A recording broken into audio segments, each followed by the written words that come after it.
Back at it again with another YouTube video. It's your boy Ryan G. Today we're gonna react to 10 best WWE matches of 2005. We're gonna react to 10 best WWE matches of 2005. Let's get right into the video. Whenever get fast release. Alright, we have an advertisement that kinda hurt my ears. They hurt my ears. Let's get out of this. Point of the 2000s, it's quite fitting that 2005 also marked a significant change in the makeup of WWE. This was the year that John Cena and Batista both won their first world championships. Randy Orton was establishing himself as a force to be reckoned with, and SummerSlam was main evented by two fast-rising young stars, Shawn Michaels and Hulk Hogan. All jokes aside, 05 was a historic year for many reasons, not least because of the number of great matches it produced. I'm Adam Pachisi from Cult. Now, I do feel like this year, 2005, that year was actually not really bad with matches. They just showed the Eddie Guerrero and Rey Mysterio match. I mean, that was the custody match for Dominic Mysterio. Cultaholic Wrestling, and these are the 10 best WWE matches of 2005. Join us. Number 10, Shawn Michaels vs. Shelton Benjamin on... And I'm pretty sure, if you can't tell by the thumbnail, this match right here is the... What was it? The sweet chin music from the midair when Shelton Benjamin jumped off the top rope. Raw. The May 2nd, 2005 edition of Raw saw a match in the first round of the Gold Rush tournament, which had been set up by Eric Bischoff to determine a new #1 contender for Batista's World Heavyweight Championship. The participants were respected legend Shawn Michaels and relatively new singles star Shelton Benjamin. Hey, I've seen wrestling before, and I knew that HBK was just gonna plow through Benjamin and on to the next round. Oh, how wrong I was. Instead, two of the most naturally gifted wrestlers of all time were given the space to put on an absolute classic in the main event of the flagship show. Benjamin proved that he could indeed hang with the big boys, taking Michaels to his limit. I feel like a young Shelton Benjamin could put on a good match with Shawn Michaels, so... through athletic moves and innovative offense. This must have been like looking through a portal to the 90s for Shawn, only with far fewer drugs. This is, of course, also the match that ends with that super kick. Shelton launched himself most of the way across the ring with a springboard just to get knocked out of midair by the showstopper's foot, finishing the contest in the most spectacular fashion. In the words of good old JR, it's academic. By God! Number 9, Matt Hardy vs. Edge at Unforgiven. You could say that Matt Hardy and Edge had a bit of a falling out in 2005. You could also say that Matt's girl wants a feud with Edge. Oh man, this is still the same time as when they had this rivalry where they took a real life scenario, situation or whatever and put it into a script. Yeah. But only after first getting fired from WWE for unprofessional conduct, resulting in a series of matches between the former pals. One such war took place at Unforgiven in the confines of a solid steel cage. Fun fact, by the way, this is the only WWE pay-per-view to take place in the state of Oklahoma. The more you know, eh? Neither participant needed much encouragement to lay into the other, such was the ferocity of this real-life storyline turned wrestling plot. The cage offered up plenty of avenues for the wrestlers to take, whilst also keeping the interfering Lisa out. Well, for the most part anyway, she did find a way eventually. After laying out his treacherous ex with a twist of fate, so this is around the time where they was able to hit finishers, like intergender. Hardy then hit a gigantic leg drop off the cage to crush his adversary, claim victory, and win back the girl. Wait, Matt Hardy won that match? Wow. Alright, so that last part didn't happen, but still, a win's a win. Number 8, Edge vs. Chris Benoit at Wait, did he win the match or not? Correct me if I'm wrong, because he said a win is a win. Did it mean he won her back, or did he win the match? Backlash. Not long after he was outed as Lita's secret squeeze, Edge was involved in a feud with Chris Benoit that stemmed back to the two coming to blows in the first ever Money in the Bank ladder match. Benoit was inches away from claiming the prize, only for the ultimate opportunist to snatch it from him at the very last second. This time though, Edge would need more than just a steel chair to vanquish his foe, as they were booked to go one-on-one under last man standing rules. Rather than a knockdown, drag-out brawl full of weapons and mayhem, this last man standing match was a more cerebral affair. The two talented grapplers made the match type fit their respective styles, rather than the other way around, leading to the most intelligent Two great wrestlers in a match. Two great, not good, but great.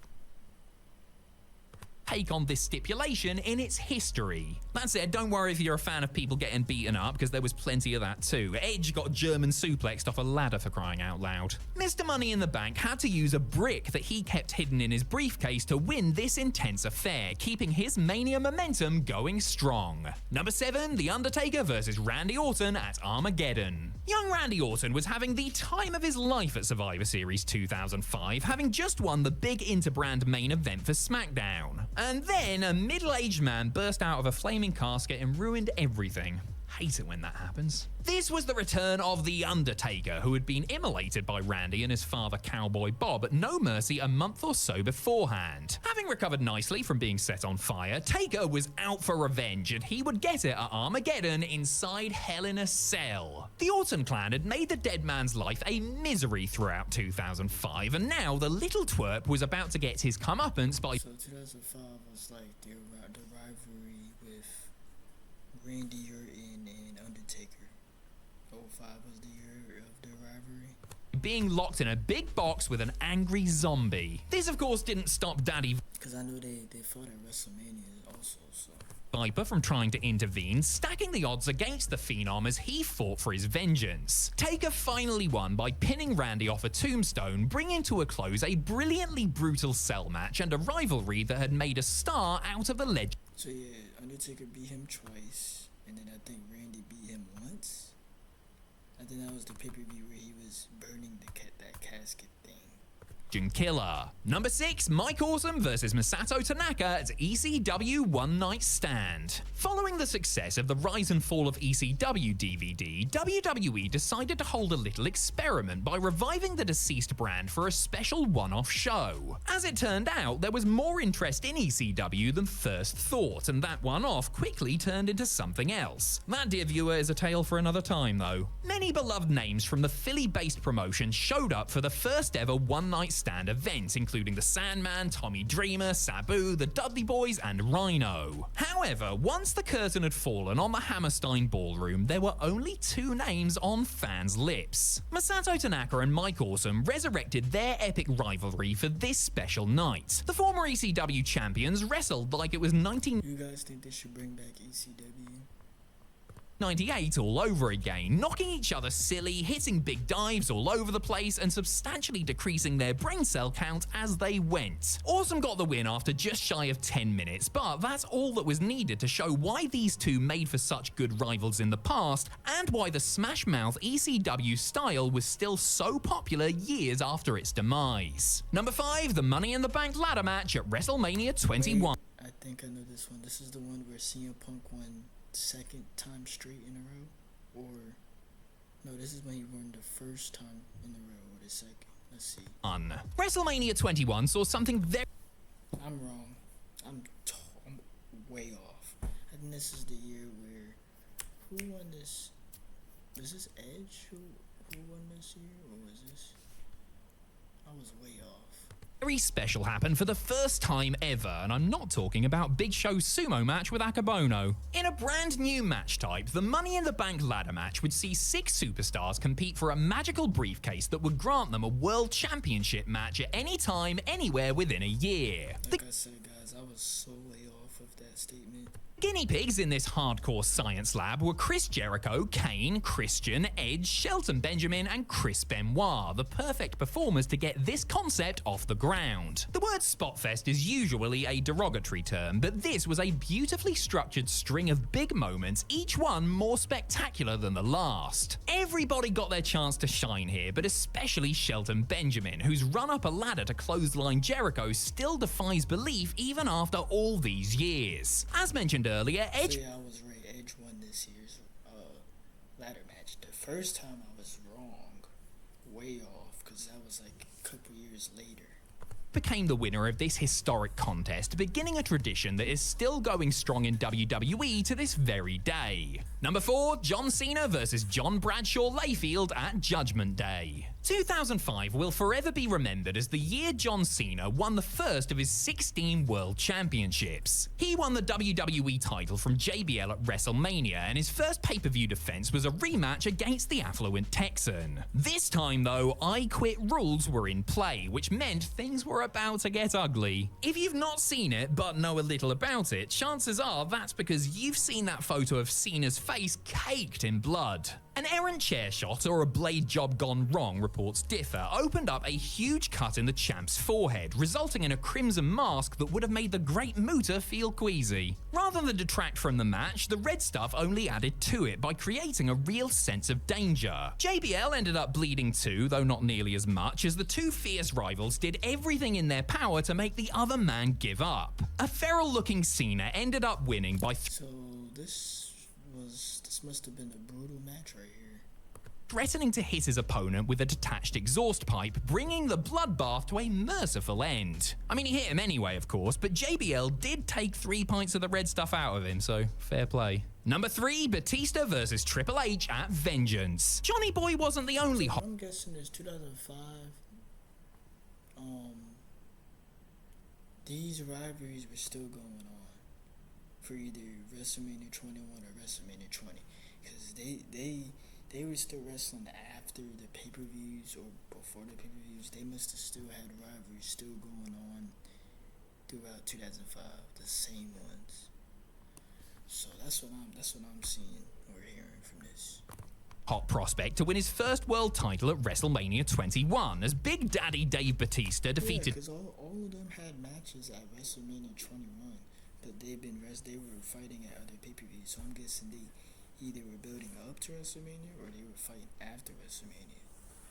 Triple H in the show's closer to become World Heavyweight Champ. He then beat the game again at Backlash before coming face to face with his old mentor once more at Vengeance, this time with the walls of Hell in a Cell surrounding them. Much had been made about how this was Batista's first time inside the cell, whilst Trips had never been pinned inside of it. Surely this spelled the end for our brave hero. Well, no, because that's not how wrestling works. The Animal scored another victory over his ex-Evolution mate, but he had to work. Oh yeah, you guys remember that statement he made where Batista said, "You've never beaten me"? So, because they fought at 21, right? WrestleMania 21 or WrestleMania 20? It was either or. Batista won, so I'm guessing they fought in 2005 or whatever, and that's 2 wins. So. Very hard for it. All the toys came out to play in this one, including a sledgehammer and a steel chair covered in barbed wire, with Big Dave needing the help of some steel steps to score the winning pin. Just a fabulously violent match that cemented Batista as the next big thing. The main event of Vengeance 2005 did everything it needed to, and I still think Triple H had a better career than Batista, though, if you want to be honest. Even though Triple H probably couldn't have beaten Batista, because Batista had beaten Triple H almost every time, because that's like 2 wins over him. He beat him at WrestleMania 20, I believe, and then he beat him at what? This is Vengeance, I think he said, one of those pay-per-views. So yeah, I still feel like Triple H is still the better wrestler. And more. Number 2, Shawn Michaels versus Kurt Angle at Vengeance. On the same night that Triple H and Batista tried to smush each other. He had a better career in my opinion, but let's get back into the video. They're inside of a big metal box. 2 other icons were putting on a very different style of match. Shawn Michaels and Kurt Angle had been picking fights with one another ever since the former eliminated the latter from the Royal Rumble. After months of fighting, insulting, and singing for some reason, they went to war again, and it did not disappoint. Michaels and Angle weren't just great wrestlers in their prime with big personalities, they were also fantastic foils for one another. Angle was the super serious athlete who trained hard to win, whilst Michaels was the happy-go-lucky prodigy to whom wrestling came as naturally as breathing. This made for a fantastic match dynamic, one that was exemplified by how bloody good each man was at the graps. Following a beautiful bout full of electric sequences and counters, HBK survived an ankle lock to hit a massive sweet chin music on Kurt, knocking him down. Was that a mid-air?